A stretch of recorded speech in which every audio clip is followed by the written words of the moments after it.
হে গাইছ ৰাষ্ট্ৰীয় থিয়েটাৰৰ 3 নম্বৰ ব্লগলৈ আপোনালোক সকলোকে স্বাগতম জনাইছোঁ। দাদাহঁতে আহিলে আমাৰ ঘৰত গাইছ, যিহেতুকে আপোনালোকে নাটকত দেখাই পাইছে দাদাহঁতক ডেন্স কৰে ন, এনে কিবা কিবি অকণমান কৰি আছে থিয়েটাৰ।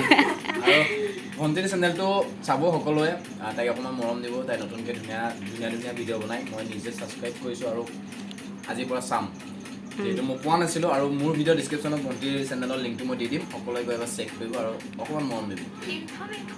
আৰু ইফালে আছে বা পূজা বা। ভাল লাগিল তোমালোকৰ ঘৰত আহি। Thank U. থিয়েটাৰটো চাবাই আজি ন? চাম, লগ পাম চাই আছোঁ সদায়। আৰু এই চাহ এটা খাব দিলোঁ বাহঁতক, তো চাই থাকক। আকৌ আপোনালোকক লগ পাই আছোঁ। মুঠতে এৰি নিদিবা, এদিন ন এদিন ছাকচেছ হ'ব। তাকে সেইকাৰণে চাই আছোঁ আৰু কৰি আছোঁ, আপোনালোকেও দেখা পাই আছে। তো গাইছ, এইফালে দাদা আৰু বৌ ওলাই দিলে আমাৰ ঘৰৰ পৰা। আৰু নেক্সট কেতিয়াবা লগ পাম বুলি আশা কৰিলোঁ। বগীবাৰী আহিলে চিয়ৰ আহিম তোমালোকৰ ঘৰত। আহিব, ভাল লাগিলে আহি কিন্তু দেই, বেয়া চেয়া নাপাবা। বাই বাই, আজি নাটকত লগ পাম। আৰু মই এইফালে দাদাবাক বিদায় দি মেলি আহি পালোঁ আকৌ থিয়েটাৰ হল। মানে গাইছ ৰাতি হৈ গ'ল দিয়ক, দিন হৈ থকা নাই। এতিয়া এইফালে আছে দীপজ্যোতি, চানী আৰু এইফালে আছে ৰিণ্টু আৰু আমি তিনিটাই মানে আজি থিয়েটাৰ হলটোও চাব আহিলোঁ, যিহেতুকে আজি লাষ্ট দিন। আৰু বোলো পূজাখনকো চাই যাওঁ 1 বছৰৰ কাৰণে, যিহেতুকে আজিৰ পৰা মানে বিদায় দিব লাগিব, বেয়াও লাগি আছে মনত।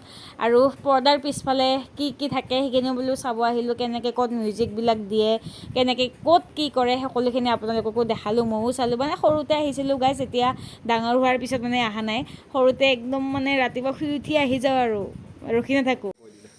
তো গাইছ, আজি যিহেতুকে ৰাষ্ট্ৰীয় থিয়েটাৰৰ হ'ল শেষৰ দিন, আৰু সেইকাৰণে মানে অলপমান চাওঁ বুলি আহিলোঁ মঞ্চত। তাৰপিছত মঞ্চৰ চালোঁ কেনেকৈ কি কৰে। আৰু এইফালে মানে ভাত বনাই আছে, যিহেতুকে মানুহবিলাকে ইয়াতে ভাত চাত খাব। আৰু এইফালে খুৰা ইয়াতে ভাত বনাই আছে। আপোনালোকে, আপোনাৰ ঘৰ? মোৰ পাঠশালা, 10 নম্বৰ ৱাৰ্ড পাঠশালা। আচ্ছা, আৰু এইফালে খুৰাই আলু চালু চলাই আছে। আজি কি আছে খানাত? আজি আছে দালি, তাৰ পাপৰ আলু তৰকাৰী আৰু বন্ধাকবি আলু ভাজি। আচ্ছা, আজি মানে মাছ মাংস নাই? আজি মাছ মাংস নাই। আৰু আজি লাষ্ট ডে আমাৰ বগীবাৰীত আহি আপোনালোকে কেনে পালে? মই চব জেগাই ভাল পাওঁ, মোৰ জেগা বেলেগ নাই। আমি অসমত যেনেম জেগাত যাওঁ, মই সেনেম জেগাত মই চব জেগাকে সমান ভাল পাওঁ। আৰু চবৰ লগতে মই মিলি চলিব লাগিব। আজি মোৰ মোটামুটি 45 বছৰ পাৰ হৈ গ'ল এই জগতত, থিয়েটাৰত সোমোৱা। থিয়েটাৰত থাকাই মোৰ 45 বছৰ পাৰ হৈ গ'ল। আচ্ছা, ৰাষ্ট্ৰীয় মই এইবাৰ 3 বছৰ হ'ল, বহিলোঁ 30 বছৰ। আৰু খেতাৰ পাঠশালা আছিল, তাতে 11 বছৰ, অনিৰ্বাণত 1 বছৰ। তাৰপিছত তোমাৰ আৰু তাৰ পাঠশালা উদন খেতাৰ এটা হৈছিল, তাতে 1 বছৰ। তাৰপিছত তোমাৰ আমাৰ গুৱাহাটীত এটা পাৰ্টি হৈছিল, হেৰা টপিক ৰমানহাৰ, তাৰপিছত সেইটোত 1 বছৰ। সেনেকৈ মোৰ অল টোটেল 45 বছৰ ইবাৰৰ বাদে হৈ গ'ল। ইবাৰৰ সেইটো ধৰাই নাই আৰু এইটো বছৰ। এইটো বছৰ ধৰিলে আপোনাৰ 46। এনে বছৰ হৈ গ'ল খেতাৰত। এনেকৈ মই চলি আছোঁ। দিয়ক, ভাল লাগিলে লগ পাই।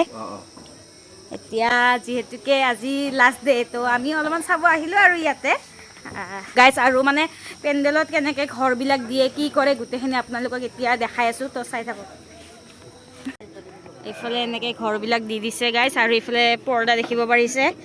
আৰু ইয়াতে বহা এইবিলাক দিছে, এইবিলাক কিন্তু অৰিজিনেল দেই, ডুপ্লিকেট বুলি নাভাবিব আপোনালোকে। অলপ পিছতকৈ যিহেতুকে মানে থিয়েটাৰ ষ্টাৰ্ট হ'ব।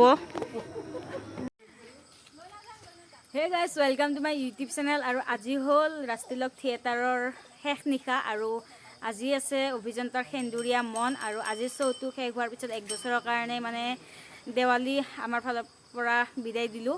আৰু আজি তাকে এতিয়া চাব যাবৰ কাৰণে আমি ওলাইছোঁ গোটেইবিলাকে, আৰু মাহঁতে, বৌহঁতে, দাদা আছে।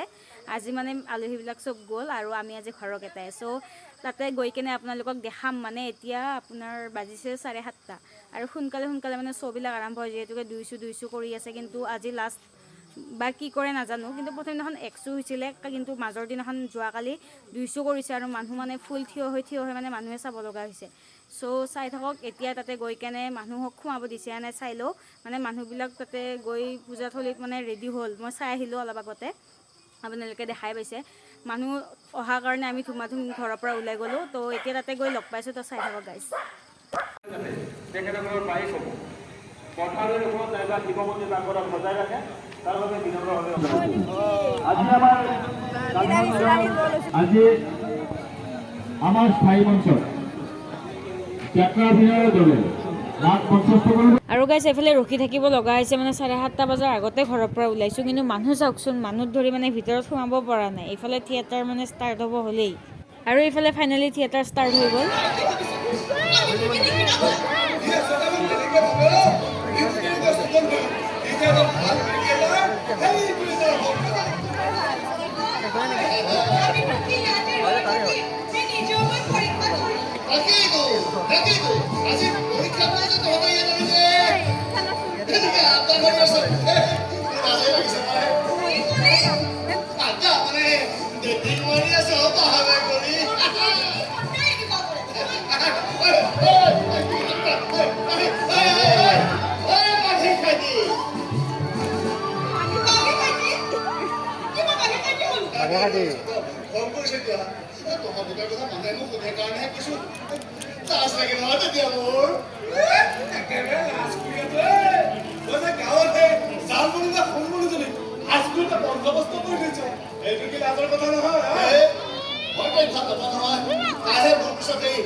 So guys, Rajtilok Theater ইয়াতে বাই বাই আৰু ভিডিঅ'টো যদি চাই ভাল পালে দেন লাইক কমেন্ট শ্বেয়াৰ এণ্ড ছাবস্ক্ৰাইবটো কৰি দিব আজিলৈ গাইজ বাই